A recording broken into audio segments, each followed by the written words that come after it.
if the paperwork is right. He said he wanted to sign me like 10 times. Like I'm a John Hancock this.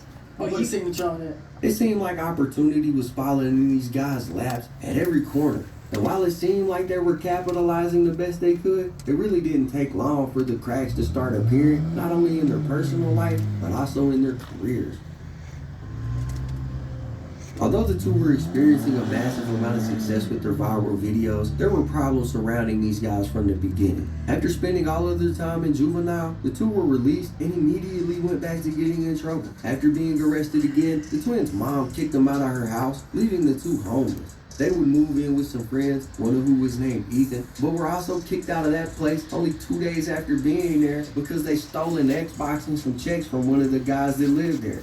The guys they were staying with reached out to the police. They told them what happened and gave them a description of the two. One investigator said he knew exactly who they were looking for as he arrested one of the twins in the past for robbing an old lady. The investigators went on social media to look for clues and were able to locate an image on Instagram where one of the twins posed with some cash with a checkbook on top of the stack. On the checkbook, the names and address were whited out of the check, but one of the first names was still visible, and the name on the check was Ethan. The twins were arrested and charged with identity theft. But this was only the start of the cracks that were forming in their lives. Once kicked out of that place, they would end up linking up with a guy named Chico who was affiliated with the Bloods. Chico was with these guys in the trenches, and while he didn't make them famous, he did orchestrate their image. The Island Boys even started false repping a blood set called SMM because of their new affiliation to Chico. You guys, I guess, in the past have like claimed to be gang members and stuff.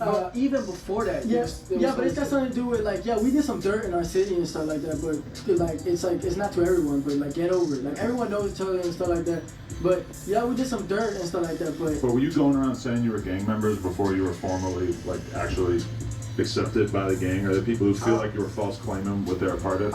What's it called? A lot of people think that that we false claim, but a lot of Bloods always do us and stuff like that. I never really cared about gangbang and stuff like that. You understand? I never cared about gangbang. Yeah, except for when I started becoming a rapper, I had a lot of Bloods hit me up. Yeah, and said, hey look, we want to this shit and we want to put you a part of. So I'm gonna teach you the knowledge. Right. But you're like, how to explain it? We're not beating you up. You feel me? But I'm gonna let you know everything to know, like if you were Blood. You feel me? So I'm like, okay, so what that make me? He's like, oh, you Blood, you this, you that, you tell me this, that's your tag. You feel me? I'm like, okay. And then I was like, all right, whatever, you feel me? Because I already, I got blood tattoos, so I'm like thinking like, what, I gotta be a Blood? You feel me? Because if I make it, I don't want people to be like, yo, why you got all this stuff? And you feel me? By the way, blood tattoos are just having a 5-point crown.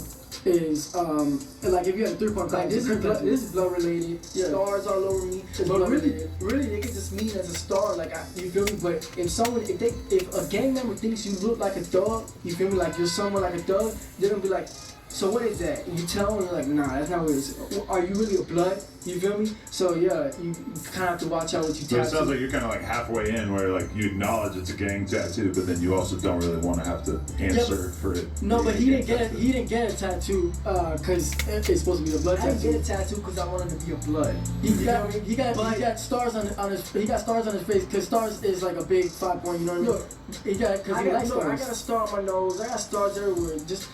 I got a star on my nose because I know I'm a star. You feel me? It's just like little things like that. Why I got tattoos and stuff like that. Chico moved him into his house when they was homeless, and according to the twins, everything was good up until the money started coming into the picture. Okay, here's something I wanted to ask about. There was a whole viral thing because you have this guy, Chico, who seemed to be like kidnapping one of you guys or both of you guys in a video. What was going on with that? He didn't kidnap me. He like tricked me, and then he did set me up. He set me up into like going to a barbershop full of Bloods, trying to get me jumped because he said the Bloods were they were threatening him. I don't know if they were really Bloods. They were just a bunch of grown men, like 12 deep in the barbershop. Were you basically like having him manage you at some point? I mean, what's it called? It was not like no man's. Look, we was gonna be homeless if we didn't be with him. Look, he was getting money from the government. That's how we were paying the rent. You feel me? With my baby mom at the time. My baby mom said, I can't do this anymore. I'm pregnant with your baby, so I'm gonna fix my life. Just fix your life and we can come back. You feel me? So we moved to North Carolina. He hit us up way before while we was doing the internet live.